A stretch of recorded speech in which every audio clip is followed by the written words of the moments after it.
Hello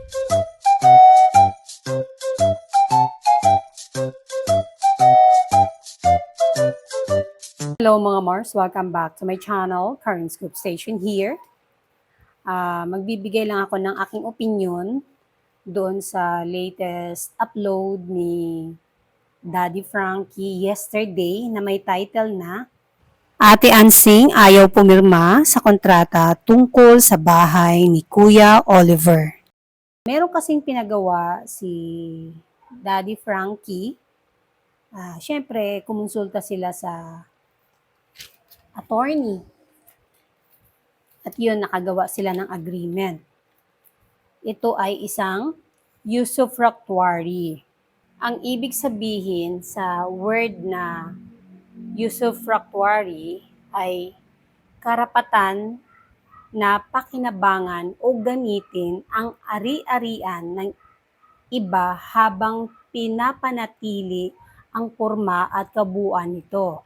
Sa madaling sabi, pinapahiram ng isang tao ang kanyang ari-arian o kagamitan upang gamitin ng isa pang tao. Ang tinatawag na usufructuary. Maaring maging object ng usufruct ang kahit anong uri ng ari-arian, real property man, bahay, lupa at iba pa o personal property kahit anong kagamitan o kasangkapan.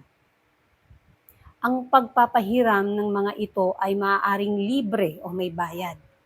Depende sa napagkasunduan ng may-ari at ng usufructuary.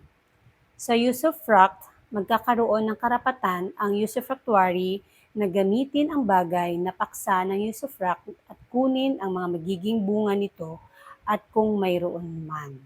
Yun po ang ibig sabihin at yun ang pinagawang agreement ni Daddy Frankie dahil nga tapos na ang bahay na pinapagawa niya para kay Kuya Oliver.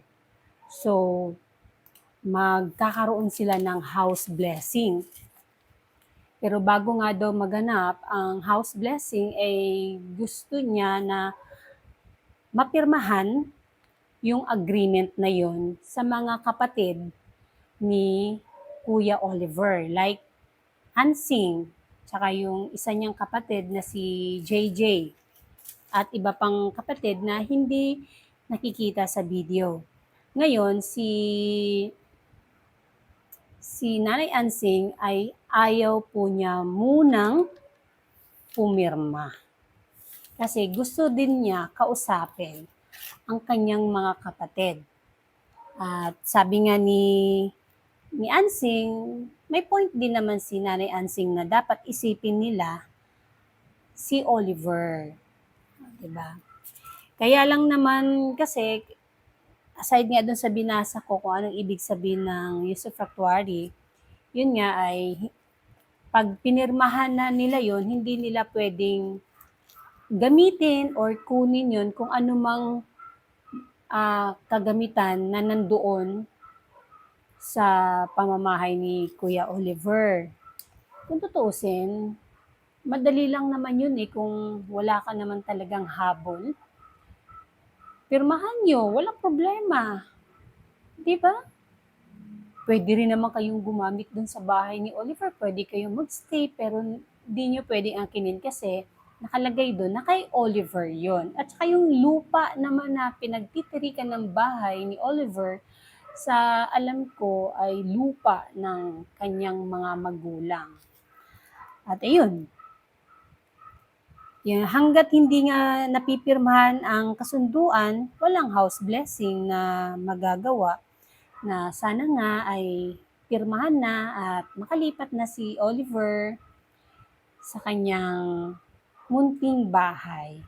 Tsaka nakakatuwa dahil may pa-house blessing pa po talaga si Daddy Frankie. Napakabait talaga ni Daddy Frankie.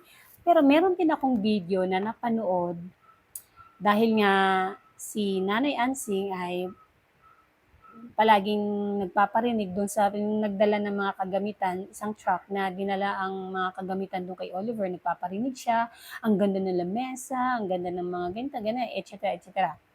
Ngayon, napakabait din ng mga netizen na sponsor ni Daddy Frankie dahil binigyan si Ansing ng pera. Ang bait din, no? Ang bait din ng mga tao.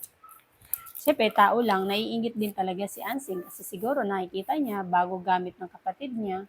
At hinggil naman dito sa agreement nila, yung usufructuary, sana ay mapirmahan na at magamit na ni Oliver ang bahay at mga kagamitan. At hello sa iyo, Daddy Frankie.